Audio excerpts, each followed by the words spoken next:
Friends, ప్రతిరోజు ఈ ఉరుకుల పరుగుల హడావిడిలో ఇలా బెండకాయలు దొండకాయలు కట్ చేయాలంటే చాలా చిరాకు వస్తుంది, టైం అంతా వేస్ట్ అయిపోతుంది, అంతే కదా.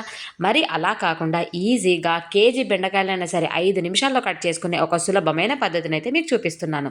ముందుగా బెండకాయలకు ఉన్న తల తోక భాగాలను అయితే కట్ చేసుకోవాలి.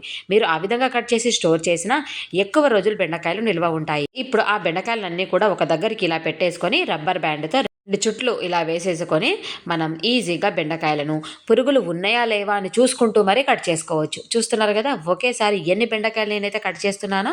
మరి రబ్బర్ను మనం కొద్దిగా వెనుకకి ఈ విధంగా లెఫ్ట్ హ్యాండ్తో జరుపుకుంటూ బెండకాయలను అయితే కట్ చేసుకోవచ్చు. చాలా ఈజీగా సులభంగా కేజీ బెండకాయలైనా సరే 5 నిమిషాల్లో కట్ చేసుకోవచ్చు. మరి ఈ పద్ధతి మీ అందరికీ నచ్చింది కదా, ఎలా ఉందో నాకైతే కామెంట్స్ పెట్టండి. మరి ఇలాంటి యూస్ఫుల్ టిప్స్ అనేవి ఛానల్లో చాలా ఉన్నాయండి. లేట్ చేయకుండా ఛానల్ సబ్స్క్రైబ్ చేసుకోండి. మీ ఫ్రెండ్స్ కూడా ఈ వీడియోస్ని షేర్ చేయండి. మరో వీడియోతో మళ్ళీ కలుద్దాం.